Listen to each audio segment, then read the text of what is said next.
For Chapter 17, this is sort of a chapter that seems a little probably misplaced, but as we transition from looking at how humans use resources, we also have to look at human health and some of the environmental risks that come to humans as a result of some of our actions.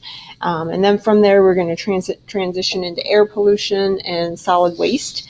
And also chemical waste that goes with that. So you'll kind of see the connection as we finish up these last several chapters that all connect together when we look at the effects of us on the environment, and then as a result, because of a growing population, some of the environmental effects that we also feel from that.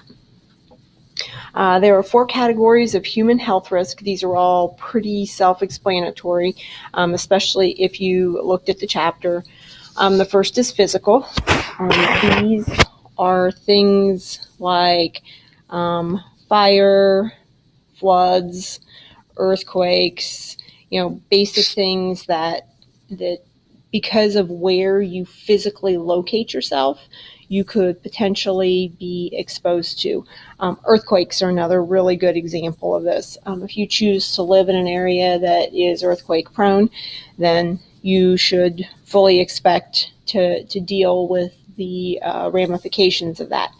In addition, if you build your house in a floodplain, build your house in New Orleans, build your house along the coast that could potentially, be affected by hurricanes. These are all risks that you would associate with a physical location. Biological risks are usually things that we associate with pathogens. Most of the movies that we are watching, the little movie clips, all deal with biological risks. Many of these biological risks have been eliminated by the simple availability of money. Many of the biological risks that we've looked at in these movies are things that you're not familiar with anymore simply because we live in a developed country. Vaccines, which again also come with access to money and healthcare, play a role in this as well. Chemical risks. A lot of chemical risks, once again, are also related to money or poverty, whichever way you want to look at that. But chemical risks, some of these are things that, for example, like DDT, are things that we didn't necessarily know the long-term effects. But then after use, like we've talked about, we started to see the effects of these in large predatory birds like the bald eagle and falcons as DDT accumulated up the food web. Another example that we didn't necessarily know the long-term effects of is a chemical called thalidomide. I'm going to run off the page, sorry about that. But thalidomide was used to help with morning sickness. It did a wonderful job of preventing morning sickness. It was mostly used in Great Britain. And unfortunately, though, because thalidomide restricts blood flow within the person who's taking it, if you're pregnant, you definitely do not want to restrict blood flow to the fetus. After a couple of years of using thalidomide, people started noticing increased babies being born with severe birth defects. So as a result of that, some studies were done, and it was found that thalidomide actually was the cause of this. So many chemicals that they're not always intentionally used to do harm. 2 other examples you should probably be familiar with are lead and mercury. Mercury, obviously, we know the hazards of, but you probably know the story from Alice in Wonderland, as Mad as a Hatter. Lead was once used to line pipes, water pipes. If you have paid any attention to the news, you should know that Detroit has had some really difficult problems with their drinking water because of lead in their pipes. And most of that's because their pipes are old. So you definitely need to be aware of that. Lead is also something that used to be used in paint. It helped the paint adhere to the surface it was put on, and it also helped prevent molding. Today we know that if you eat lead paint chips, it definitely can cause some issues in terms of brain development. So just a little to think about for the future. If you buy an older house and you want to start doing some painting, a lot of times all of the paint underneath gets removed. So you should probably buy or make sure that that paint is tested before you remove all of it, because if by any chance some of those really, really, really old layers of paint have lead in them, it could be a chemical hazard to you or your children or your pets that may live in the house. Cultural hazards generally come from working conditions.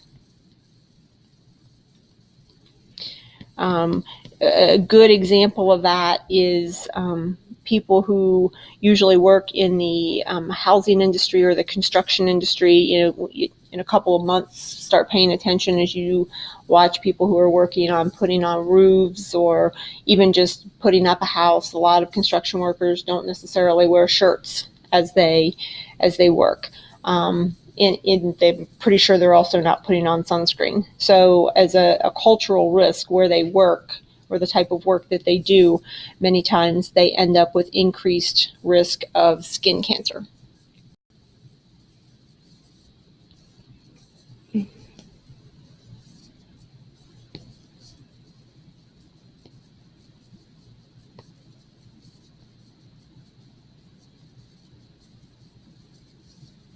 Right, so a couple of words that you should be familiar with would be risk. That would definitely be something you should think about. And risk is something that is expressed in terms of probability. So it's basically an estimate of the likelihood that something will happen. So for example, a good example is that the lifetime probability of developing lung cancer from smoking a pack of cigarettes a day is 1 in 250. So that is your risk if you smoke a pack of cigarettes a day. That risk changes depending on maybe you quit later in life. That risk probability drops significantly. So when you look at risk, these numbers, these probabilities will always change based on your exposure to that risk or potentially other risks that are environmentally introduced to you. If you look at this graph, hopefully as you look at the numbers carefully, you should notice that many of these things, especially over here, are things that we don't necessarily even think about in the United States anymore. Most of these things are, again, a factor of poverty or lack of access to health care. For example, diarrheal diseases. Almost all of these diarrheal diseases deal with not having access to clean water. So you can see that because you live in a country that has access to health care and clean water, 26% of these are things that you probably will never have to worry about in your life. Even when thinking about HIV and AIDS, just simply because of the awareness that we have in this country, your likelihood of being exposed to that decreases significantly. So as you think about these things, definitely think about money versus not money, developed versus developing countries. Another thing to point out is the high number of cardiovascular diseases. It's interesting if you actually take this number and break it down and compare it to developed versus developing countries. In developed countries, these cardiovascular disease percents stay pretty high, but in developing countries, these stay pretty low. And again, that's just all a matter of access to the types of food and the lifestyle that we have. So again, the cardiovascular disease part of the pie is a really good example of perhaps where having money is not necessarily the best of all scenarios. When we look at biological risks, again, these are things that as we've kind of watched the movie, you have been exposed to. So if you look at these infectious diseases, these are things that are transmissible from person to person. Usually a pathogen causes them. I wouldn't expect you to know this number, but roughly 13-ish million people a year die from infectious diseases. Couple examples: pneumonia, HIV are examples. Malaria is a good example. In some of these diseases, like HIV, earlier in the year, we talked about how it affects population. In many sub-Saharan African countries, HIV has reduced life expectancy from low 60s to low 40s. So a significant percent of the population is being wiped out. And a lot of these, and again, back to that movie from the beginning of the year, a lot of the people who are being affected by this are the people who will work or are working, or, you know, in their early 20s, mid 20s, who over the next 10 or 15 years will contribute to the economy. So that becomes devastating to a country who is trying to pull themselves out of a developing world status. Non-transmissible diseases are things that you cannot catch person to person. Heart disease is an example.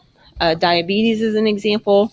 I want to stress, though, make sure on these transmissible diseases that you realize, like, for instance, heart disease can also be something that's genetic. Cancer is also something that has some genetic ties to it. Just because that your family may have a history of cancer does not necessarily mean that it's infectious. All right, so literally being transmitted genetically from generation to generation has nothing to do with being infectious.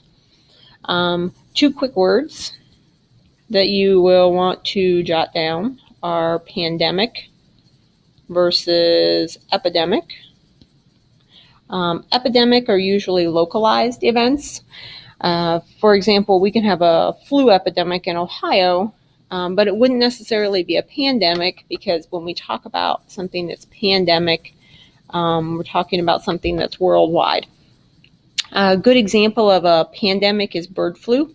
That is, you probably would not be familiar with, because when bird flu was a pandemic, you guys were probably in elementary school, but definitely was a concern, because this was a disease that affected people who had suppressed immune systems, the elderly, the young, and it really did act a lot like the flu. But it is something that once it caught hold, it was very contagious, and it was very easily transmitted, especially in a world that we live in today where air travel is so incredibly easy. So it's easy to spread these things. When we talk about biological risks, and you will see this when we look at the activity that deals with chronic and acute diseases, within the Lily Juice segment. But a chronic disease is something that has slow impairment, so it's a long term. If you hear someone say they're doing a chronic study, they're looking at the long-term effects of something, whereas acute looks at the immediate repercussions of a disease or the immediate effects. So when we talk about acute, we're really talking about short-term effects. Again, if just take a look. I'm never going to ask you any of these numbers, but you should definitely make sure that you take a look at some patterns that you see here. And the emphasis to look at are these 2 little tiny pieces of information. If you look at tobacco use, why do you think that happens in high income countries? Why do you think high blood pressure and obesity is such a problem? On the other hand, if you look at unsafe water and the percent of the total in a low income country. So if you look at those, you should definitely be able to notice some patterns and be able to give some direct connections between living in one type of country versus another. These are all diseases. Malaria we looked at in the movie. Tuberculosis is a highly infectious disease. We don't see this much anymore in the United States and other developing countries. It affects the lungs. It is passed via a bacterium. However, tuberculosis, even in developed countries, has started to perk up again simply because of resistance to antibiotics. And you also see it happen, we'll talk about this in just a second, a synergistic effect. But tuberculosis is starting to pop up more in folks who are HIV positive, simply because their immune system is suppressed and they're a little more susceptible to different diseases. Historically, you should be familiar with the plague. Definitely the word vector that goes with that. A vector is something that carries a disease. It's a carrier. The plague basically arose due to poor sanitary conditions. So as a result, if you look at any human population graph, you'll see right around the time the plague took place, you'll see a population graph that looks like this. Population will dip significantly and then start its exponential curve again. Plague did a really good job of putting population probably back in check during that time. So, and then the good news is, as a response of the plague, sanitary conditions started to improve in many large cities. That and several other diseases that the book mentions definitely started to make people more aware of the importance of making sure that you disposed of your waste properly. Emergent diseases are diseases whose rates increase significantly within a short period of time. All of these are ones that I'm sure that you've heard of. Zika is probably the most recent one that you would be familiar with. I mentioned bird flu before. We watched a video segment on West Nile. Ebola is one that you should be familiar with. It pops up every now and again in the news. For Ebola, one of the maybe positive or not so positive things about it is that the death rate associated with most strains of Ebola are pretty high. So Ebola will pop up on the map. It'll stick around for a few weeks and then it'll burn itself out. But when I say burn itself out, literally what it's done is killed everyone in its path. So it doesn't have a vector, or it doesn't have a host, I should say, to be able to pass itself on to another group of individuals unless they come in contact. Chemical risks. A long list of risks that are associated with chemicals. All of these are things that you've probably seen before somewhere along the way. Neurotoxins, an example of a neurotoxin, are things like lead, arsenic, and mercury. Carcinogens, tobacco smoke, arsenic again, chromium, benzene. If you're familiar with the Erin Brockovich movie, she was a major advocate of cleaning up water that had benzene, a form of benzene in it. And the others, and many of you suffer from allergens. Some of those are chemical, some of those are biological. And then endocrine disruptors are basically things that interrupt the way hormones work in a human's body. Unfortunately, with endocrine disruptors, this kind of goes back to things like DDT. We don't necessarily know the long-term effects of some chemicals that we introduce into our lives, and then unfortunately long-term we end up finding out that they're disrupting hormones in some way, shape, or form, or the way those hormones are made. This would be a disaster that I know that you're not familiar with, but you definitely need to know a little bit about. This is one of the worst. When it happened, it was the worst, but today it's one of the worst industrial accidents that occurred. It happened in India. And at the time, India was not, again, look at the date, India was not quite into the developed status that it is today. There was a pesticide plant that was run by Union Carbide, which Union Carbide is a U.S. stationed company, and the company had been warned several times of faulty valves that existed within. They were even fined at one time because they had not replaced or fixed those valves. And as a result of them not taking care of business, taking care of those valves, I should say toxic, so you may want to fix that on your notes, methyl isocyanate was released, and it's a poisonous gas. It's very similar to some of the gases that were used in World War I that were used as weapons. So you can see quite a few people died. Unfortunately, the number of people who are affected long term, they are still looking at today. There are still people who are suffering from cancer that can be traced back to this because of exposure. There are people who, children who are still being born that have birth defects. So the effects of this are definitely something that we still today are seeing. And unfortunately, again, when we look back at this date, it's probably something we're going to see the effects of for a long time. A dose response study, you guys have looked at this in the Lilly Juice labs. You've looked at doses that have an effect versus killing the individuals. And LD50, so LD stands for lethal dose. And basically, that's what you want to avoid. When you looked at Lilly Juice, you saw that there are several things that affect the lethal dose as you've explored.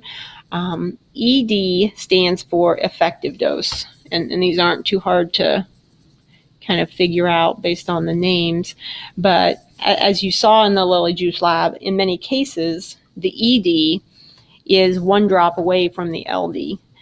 So finding that very careful line to make sure that there's no harm that's done becomes important research. Again, also tying back to that lab, many of you didn't find the LD50. You never found the lethal dose that affected the mice. So as a result, you had to look at some of your other classmates' results. When these types of studies are done, looking at one set of data is never acceptable. Hopefully you realize that by looking at your results, that some of you had to repeat this 2 or 3 times to get something that matched other people in your classroom. So being aware that these are things that are done, these dose response studies, hundreds of thousands of times, many times in animals, before then that drug is released to humans, are necessary to make sure that they find the right dose, because as you saw, 1 drop can mean healthy, 2 drops can mean dead. You saw one of these curves on your reading quiz. These are super, super, super easy to deal with, but all of these curves do, in order to find the LD50, you just have to find the 50% mortality rate and then look at what that hypothetical dose would be. Again, these come from lots of research, and many times these move based on different varying conditions, such as the body mass of an individual, the health of an individual, and it also looks at, or has to be considered in regards to synergistic interactions. So when we look at this, definition is right in front of you, but a lot of times a risk that you're exposed to becomes much more harmful because you're also exposed to another risk. The example the book gives is asbestos and smoking. If you smoke and then are exposed to asbestos, your lung cancer rate increases significantly. So as if it's not hard enough to predict where we see LD50s, you also have to consider synergistic interactions as well. We have talked about bioaccumulation and biomagnification in the past, but basically looking at certain chemicals that increase concentration in an organism over time. These are usually stored in fatty tissues at higher concentrations, and biomagnification, the example of this that we've talked about that you should know is DDT, and it even uses DDT in the picture. But you see an increased concentration as you move up the food web or the food chain in that particular chemical, simply because if you look, we're looking at calories, and if you remember, only about 10% of the energy is passed from here to here, and there's less available energy as well. So when we look at that, there's more concentrated in the muscle tissue or the fat tissue that each organism above it consumes. Persistence is definitely something that is a concern. Again, when we look at chemicals, we want to make sure that chemicals that we use we consider their persistence. For example, this is a great persistence. This particular insecticide breaks down very quickly in the environment. Things that break down quickly are less likely to accumulate. If we come down here and we look at Roundup, Roundup hangs around a little bit longer. So this is an herbicide used to kill various weeds in corn and soybean fields. And when we look at this, this is one of the reasons this persistence, notice that's the half-life, that's the amount of time it takes for half of this to decay. That's one of the reasons turning to GMOs has become very appealing, because if you can develop products that already have this herbicide built into it, then or the resistance built into it, then you don't necessarily have to use as many of these chemicals to help control weeds, which outcompete many times the crops that you're growing. This is, again, pretty self-explanatory, as much of this chapter is, but a risk assessment just looks at the hazard.